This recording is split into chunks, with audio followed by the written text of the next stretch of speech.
하나님의 말씀은 사도행전 5장 17절에서 32절 말씀까지인데요. 오늘은 27절에서 32절 말씀까지만 제가 봉독하도록 하겠습니다. 사도행전 5장 27절에서 32절 말씀까지 제가 봉독하도록 하겠습니다. 27절 제가 봉독합니다. 그들을 끌어다가 공회 앞에 세우니 대제사장이 물어 이르되 우리가 이 이름으로 사람을 가르치지 말라고 언급하였으되 너희가 너희 가르침을 예루살렘에 가득하게 하니 이 사람의 피를 우리에게로 돌리고자 함이로다. 베드로와 사도들이 대답하여 이르되 사람보다 하나님께 순종하는 것이 마땅하니라. 너희가 나무에 달아 죽인 예수를 우리 조상의 하나님이 살리시고 이스라엘에게 회개함과 제사함을 주시려고 그를 오른손으로 높이사 임금과 구주로 삼으셨느니라. 우리는 이 일의 증인이요 하나님이 자기에게 순종하는 사람에게 주신 성령도 그러하니라 하더라. 아멘. 아멘. 사람이 살아가면서 오해가 안 생길 수는 없습니다. 어차피 세상에서 살아가는 모든 일에는 동전의 양면성이 있습니다. 나는 선의를 베풀어 그 사람에게 그 일을 행했을지라도 그게 오히려 그 사람에게 독이 되는 경우도 있습니다. 또한 내가 그 사람에게 잘못을 했거나 안 좋은 일을 행했는데도 불구하고 오히려 그 일을 통해서 그 사람에게 더 좋은 일이 생길 수도 있습니다. 그래서 선, 악의 구분은 인간이 할 수 있는 게 아닙니다. 선악의 기준은요, 세상이 하는 게 아니에요. 세상의 법으로도 선악의 기준을 온전히 세울 수가 없습니다. 일례로 법정에서 이루어지는 일들을 한번 보십시오. 물론 우리나라 법이 참 이런 말 해서 죄송한데 법 같은 경우도 참 많지만 그래서 오히려 피의자를 인권을 보호한다 싶고 오히려 더 보호하는 경우도 있고 오히려 그 재판을 통해서 피해자가 평생을 통해서 고통을 받아야 되는 일도 생깁니다. 특히 우리나라의 법을 보면 안타까울 때가 참 많습니다. 원놈의 그 범죄자의 인권을 그렇게 생각하는지 피해자가 고통을 당하든 말든 그걸 거의 상관을 안 하는 것 같아요. 물론 그렇진 않겠죠. 그렇진 않겠지만 보는 사람 입장에서 보면 그래요. 그래서 참 법이 불공평하다라는 생각을 할 때가 참 많아요. 속된 말로 죽은 사람만 손해나는 이게 세상의 법 가운데서 참 많이 느껴집니다. 그러다 보니까 과연 세상에서 제시하는 선은 무엇일까라는 것을 생각을 해봐요. 한 번씩. 특히 요즘 시끄러운 뉴스들을 보면 저 사람들이 원하는 기준은 뭘까? 저 사람들이 생각하는 선은 기준은 뭘까? 라고 생각을 해요. 그러다 보니까 서로가 서로를 오해하는 경우가 참 많습니다. 여러분, 복수를 낳습니다. 복수한다고 해서 마음이 후련해지지 않아요. 근데 세상은요, 복수하라고 해요. 세상은. 이해는 입니다. 세상은요. 그러다 보니까 서로가 힘든 것이 세상이에요. 이에는 이, 기에는 기, 이에 기에 걸면 귀걸이, 코에 걸면 코걸이가 되는 게 세상이에요. 근데요, 우리가 살아가는 세상은 그런 게 기준이거든요. 근데 하나님을 믿고 살아가는 백성들에게 있어 기준은 그게 아니에요. 신앙생활을 하면서 우리의 기준이 세상의 기준이 되어버리면요, 그때부터는 답이 없어요. 여러분, 적어도 하나님을 믿는 백성들이라고 한다면 내 삶의 기준이 세상이 아니라, 내가 아니라 하나님이 되어야 되는 거예요. 근데 어때요? 우리의 삶의 기준이 안 그래요. 오늘 말씀에 나오는 이 대제사장, 이 사두개인, 이 바리새인들, 이스라엘 민족들, 하나님을 알고 있는 사람들입니다. 그렇죠? 이스라엘 민족들은 하나님께서 선택한 선민이에요, 선민. 그들은 하나님을 모를 수가 없어요. 성경의 역사가 그들의 역사인걸요?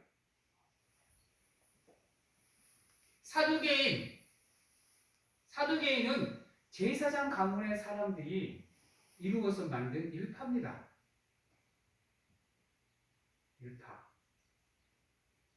그리고 바리새인들은 율법에 정통한 학자들이에요. 이들은 하나님을 모를 수 없는 존재들입니다.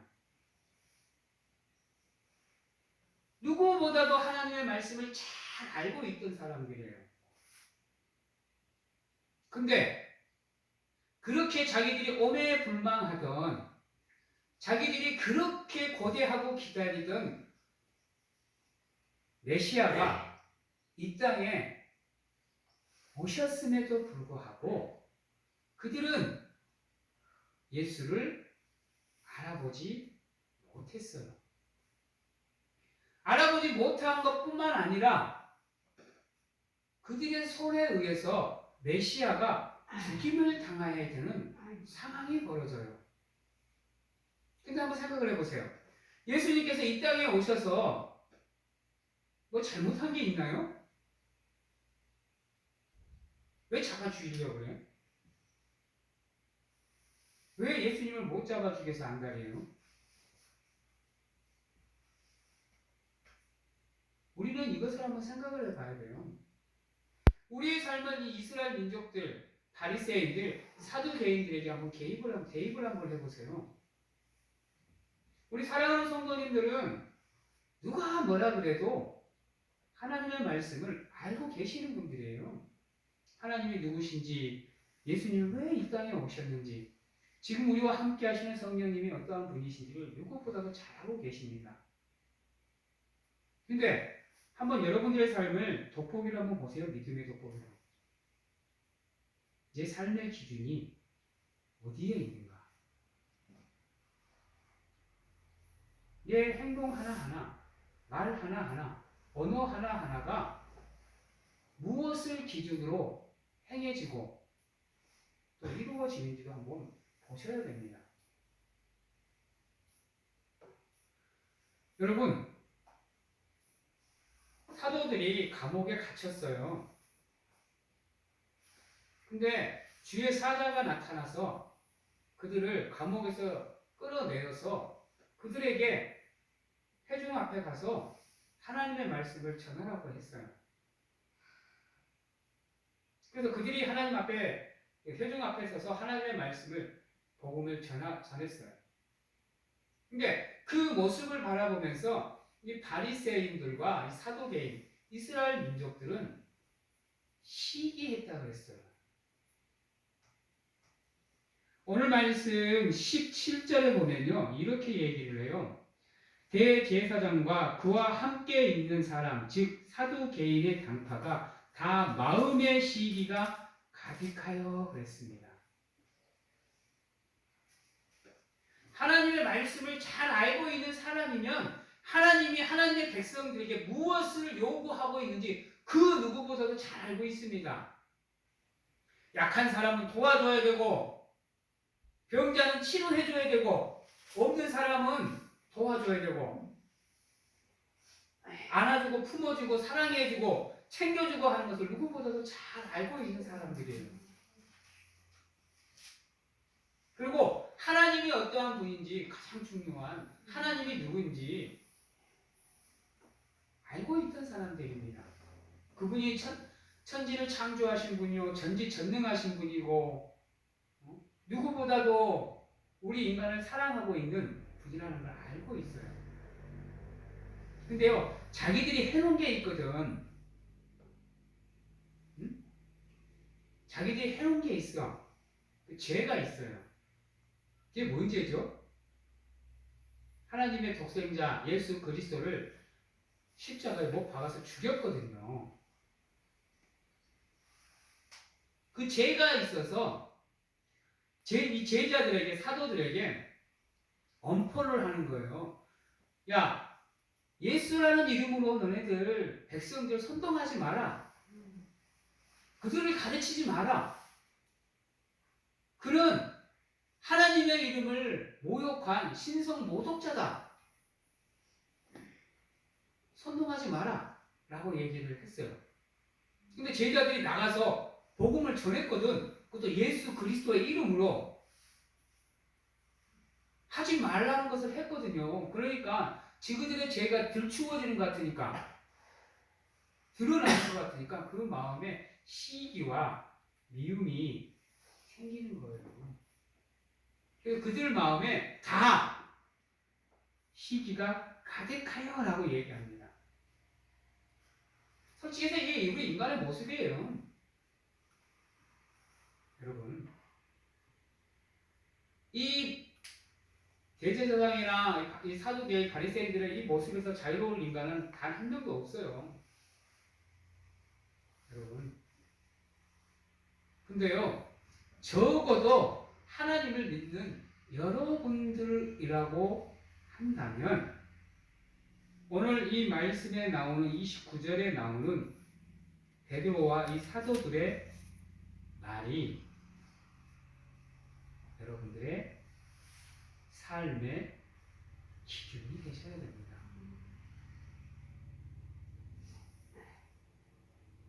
여러분, 사람은요, 누구나가 다 자기를 드러내고 싶어 해요. 자기의 허물은 감추고 자기가 한 업적은 다 드러내서 사람들한테 칭송받고 싶어 하는 마음이 있어요. 그건 나나 여러분들이나 똑같아요. 그리고 그것을 알아두지 않으면 괜히 화가 나고 괜히 짜증이 나는 게 그거 인간이에요. 거기서 완벽하게 자유롭다 그러면 그건 인간이 아니에요. 근데요, 그러한 거에서 자유로워지려고 한다면 이러한 이 사두개인이나 대제사장, 바리새인들의 이들 모습에서 자유로워지려고 한다면 적어도 이 29절에 나와 있는 이 사도들의 이 말이 여러분들의 삶의 기준이 되어야 되는 거예요.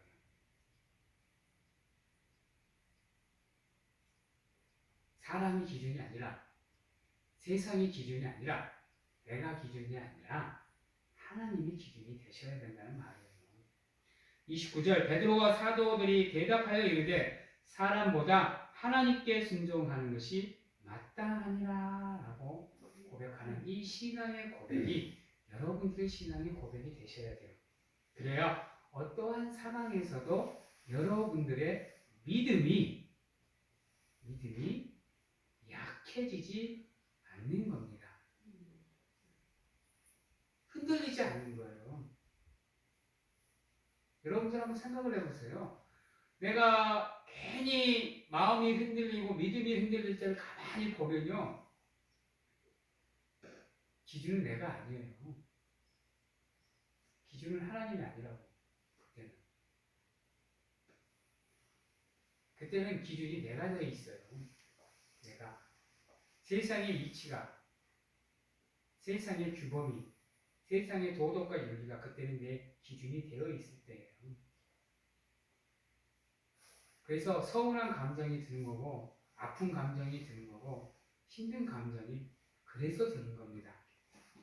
그럴 때 우리가 할 수 있는 그 치료 방법은 그러한 우리의 마음을 어떻게든지 다잡아서 하나님께로 돌리기 위해서 노력을 하셔야 돼요. 여러분, 사람에게 잘 보이는 이 세상의 삶, 이 중요하겠습니까? 하나님께 잘 보여 천국에서 하나님과 영원히 사는 삶이 더 중요하겠습니까? 어차피 이 땅에서 사는 삶은요, 길어야 100년입니다. 100년도 살기 힘들죠, 도시에서. 세상에 100년 사는 사람 그리 많지 않습니다. 이 짧은 100년의 삶으로 여러분들의 삶에 모든 것을 다 채우시렵니까? 아니면 하나님과 천국에 들어가서 영원히 기쁨 안에 누리는 가운데 그 하나님의 천국 잔치에 참여하는 삶을 사시겠습니까? 순간의 삶이 중요하십니까? 영원의 삶이 중요하십니까?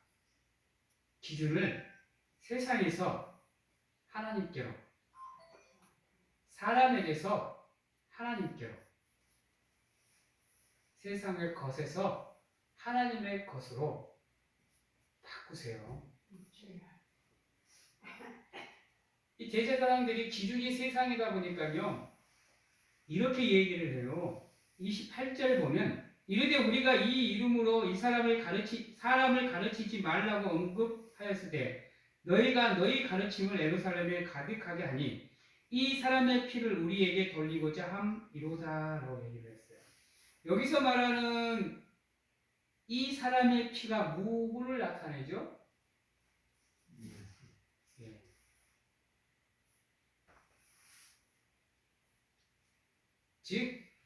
지금 지구들이 한 일에 속된 말로 자기들이 찔리는 거예요.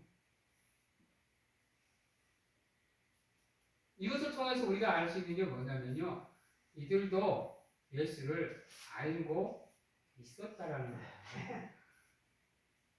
다만 지구들의 밥그릇, 지구들의 자리와 이치, 자기들이 쌓아놓은 것들이 사라질까 봐서 예수를 인정하지 않은 거예요. 세상의 기준이 서 있으면요, 이래요. 이런다니까요. 알면서도 모른 척 한다니까요. 왜? 아는 척 하면 자기들이 손해볼 것 같거든. 지금까지 자기들이 누려오던 것을 다 잃어버릴 것 같거든요. 푸틴 안다니까요. 알아요. 잘못되어 있다라는 거. 지금 전쟁하는 게 지금 나라에, 러시아에 얼마나 안 좋은 영향이 있고 세계에 얼마나 안 좋은 영향이 있고 자기가 잘못한 거 다 알아요. 알면서 왜 계속 전쟁을 해요? 거기서 그만두면 자기 자존심이 구겨지거든요. 쪽팔리거든, 속된 말로. 그러다 보니까 무엇이라도 하나를 건지기 위해서 발악을 하고 있잖아요. 우리도 마찬가지인 겁니다. 우리의 기준이 하나님께 안 맞춰져 있고 세상에 맞춰져 있어 버리면요, 우리도 똑같이 행동하게 되어 있어요. 저도 한 번씩 제 행동들을 보면 깜짝 놀래요. 이 인간이 지금 하면서, 우리 사모님도 저한테 이 인간 많이 하거든요.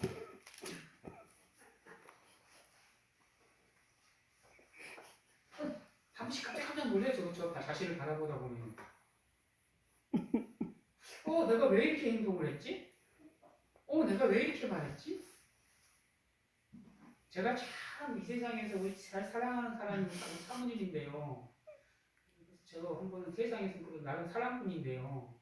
한 번씩 이게 툭툭 나오면요 감당이 안 될 때가 있어요.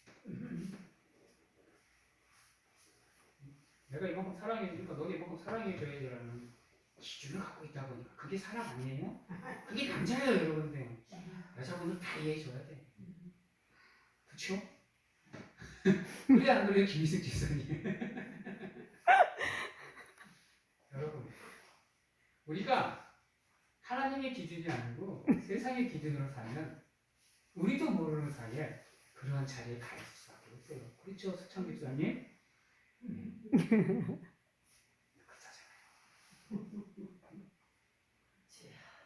여러분, 물론 힘듭니다.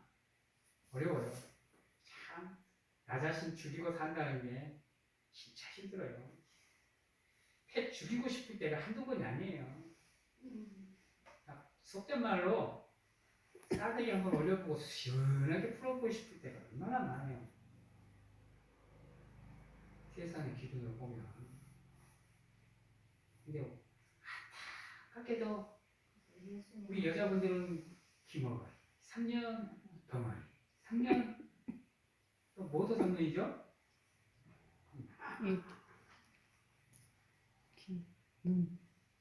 남자분들에게 죄송합니다.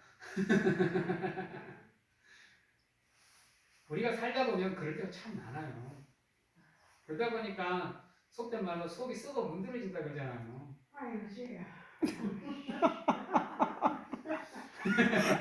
격하게 공감을 하시는데요. 예.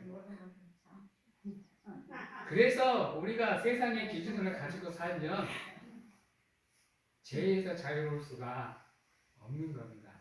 죄에서 자유함을 얻고 싶거든 우리의 기준을 세상에서 하나님께로 옮기셔야 돼요. 그래야 29절에 나오는 제자들의 고백이 우리 삶의, 우리 믿음의 고백이 될 수가 있는 겁니다. 이 제자들의 고백이 여러분들의 삶에 중요한 신앙의 고백이 될 수 있도록 노력하시는 사랑하는 성도님들이 되시기를 바랍니다. 그러기 위해서 우리에게 필요한 게 뭐냐? 바로 31절에 나와 있습니다. 이스라엘에게 회개함과 제사함을 주시려고 그를 오른손으로 높이사 임금과 구주로 삼으셨느니라. 여러분, 인간은 자기가 행동한 것이 잘못되어 있다, 안 되어 있다를 알까요, 모를까요? 알아요. 죄인들은 죄를 짓는데 그 죄가 잘못됐다는 것을 알까요, 모를까요? 몰라. 알아요. 인간은요, 자기가 하는 행동에 대해서 이게 선인지 악인지를 구분을 못하고는 행동을 못하게 돼 있어요. 여러분, 우리 인간은 그런 구조를 갖고 있어요. 우리가 판단을 못하면요, 인간은 행동을 못해요. 여러분도 그거 알잖아요. 그래서 우리가 선택하는 대로 우리의 삶이 이루어지는 거예요. 우리가 그 순간순간의 선택에서 선을 선택하면 선한 삶을 살게 되고요. 악을 선택하게 되면 악한 삶을 살게 되어 있어요. 인간은 누구나가 다 자기가 잘못하고 있다는 것을 알고 있어요. 범죄자들도 마찬가지입니다. 자기가 이렇게 행동하면 이것은 잘못됐다는 걸 알아요. 그럼에도 불구하고 그것을 선택하게 되는 이유가 뭐냐? 우리 인간은 따라해봅니다. 나는 죄인이기 때문이죠. 나는 죄인이기 때문에. 그러기에 알면서도 행할 수밖에 없는 게 인간이에요. 가인이 아벨을 죽일 때 그게 죄라는 것을 알고 행했을까요? 못하고 모르고 행했을까요? 알고 행했습니다. 여러분. 그러다 보니까 누구나 얘기하지만 인간은 죄에서 자유로울 수가 없어요. 그러기에 죄인인 우리가 흠이 없으신 거룩하신 하나님과 함께 할 수 있도록 하나님이 방법을 주셨는데 그 수단을 우리에게 허락하셨는데 그게 무엇냐? 회개라는 겁니다. 그리고 우리가 회개를 하면 죄를 고백하면 하나님께서 은혜를 부어 주시는데 그게 죄 사함이라는 겁니다.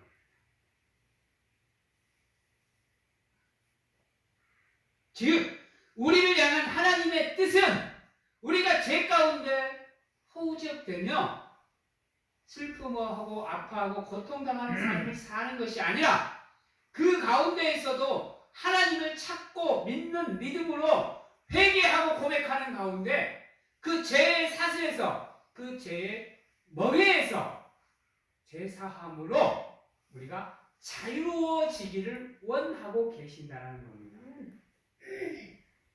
그러한 삶으로 나아가는 게 예수 그리스도를 믿는 믿음으로 사는 성도의 삶이라는 거예요. 그렇지 않으면 사도들의 모습이 아닌 바리새인들, 제사장들의 모습을 우리가 가질 수밖에 없다라는 거예요. 그러기에 여러분 한순간의 선택을 잘못할 수 있습니다. 인간이다 보니까요. 내 기준이다 보니까 악을 선으로 생각할 수도 있습니다. 문제는 뭐예요? 악을 악으로 생각을 했을 때 바로 회개할 수 있는 심령을 가져야 되는 게 중요한 겁니다. 가룟 유다와 베드로의 차이가 뭐예요? 여러분 다른 데 있지 않아요. 둘 다 자기가 잘못했음을 알았어요. 문제는 뭐예요? 베드로는 닭이 울자마자 그 자리에서 통곡을 하면서 기도했어요. 여러분 가룟 유다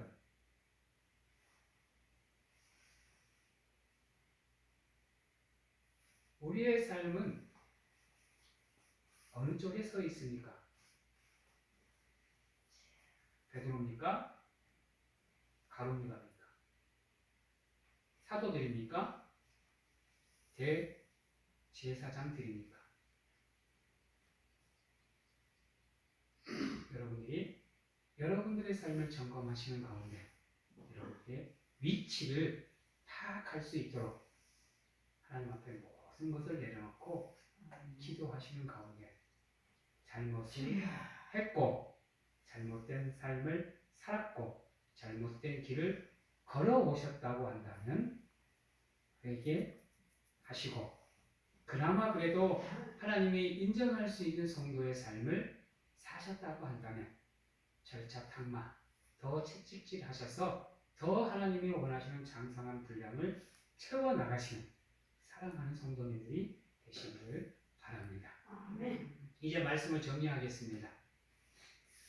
믿음의 사람은 세상의 기준으로 인간의 기준으로 사는 게 아닙니다. 하나님의 기준으로 살아야 됩니다. 우리가 살아가는 세상은 편안한 곳이 아닙니다. 우리가 원하는 대로 살아갈 수 있는 곳이 아니에요. 그러다 보니까 때론 잘못된 선택을 할 수도 있습니다. 인간이다 보니까요. 죄인이다 보니까. 문제는 뭐다? 죄가 죄로 느껴지면 망설이지 마시고 하나님께 회개하십시오. 그러면 32절의 말씀처럼 우리의 삶이 믿음의 증인이요 영적 증인의 삶을 살아갈 수 있습니다. 아멘. 그게 우리가 살아가야 되는 삶의 모습입니다. 하나님의 증인, 예수 그리스도의 증인, 부활의 증인, 십자가의 증인으로서의 삶을 살아가는데 우리가 살아가야 될 삶의 모습인 겁니다. 그래야 순종을 통해서 우리가 성령의 충만함을 누리며 살아갈 수 있음을 기억하시기 바랍니다. 하나님의 말씀에 순종하는 삶, 그것만이 우리의 삶의 잘못을 잘못으로 볼 수 있는 기준이 된다는 거 잊지 마시고, 여러분 믿음으로 하나님만 바라보시고 사모하며 살아가는 귀한 우리 사랑하는 성도님들이 다 되시기를 주님의 이름으로 축원합니다. 기도하겠습니다. 사랑의 하나님 감사합니다. 부족하고 연약하지만 우리가 하나님의 증인으로서 삶을 살아갈 수 있도록 붙잡으시옵소서. 때론 흔들릴 수 있습니다. 때론 약해질 수 있습니다. 때론 무너지고 좌절하고 방황하고 포기할 수도 있습니다. 그러나 하나님께 간절하게 구하고 원하옵기는 죄를 죄로 볼 수 있는 영안을 열어주시고 하나님께 회개할 수 있는 심령을 허락하셔서 죄의 사슬에서 벗어나 영적 자유를 누릴 수 있도록 하나님 도와주시고 축복하여 주시옵소서. 그래야 하나님의 평안을 누리며 하나님께 영광을 돌리며 하나님의 사람으로서 또 하나님의 증인으로서 삶을 살아낼 수 있도록 하나님 축복하여 주시옵소서. 지금은 우리를 죄에서 구원하시기 위해 이 땅에 오신 예수 그리스도의 은혜와 세상 끝날까지 우리와 함께 하시는 가운데 안아주시고 품어주시는 하나님 아버지의 사랑하심과 세상 어느 곳에 가서 무엇을 하든지 간에 우리를 지키시고 보호하시는 성령님의 교통하심, 오늘 이 자리에서 하나님의 사람으로서 부끄럽지 않은 삶을 살고 또한 하나님께 영광된 성도로서의 삶을 살고자 확신하고 결단하는 귀한 하나님의 성도님들 머리 위에와 가정과 직장, 자녀와 건강 위에 지금부터 영원토록 함께 하시기를 축원하옵나이다.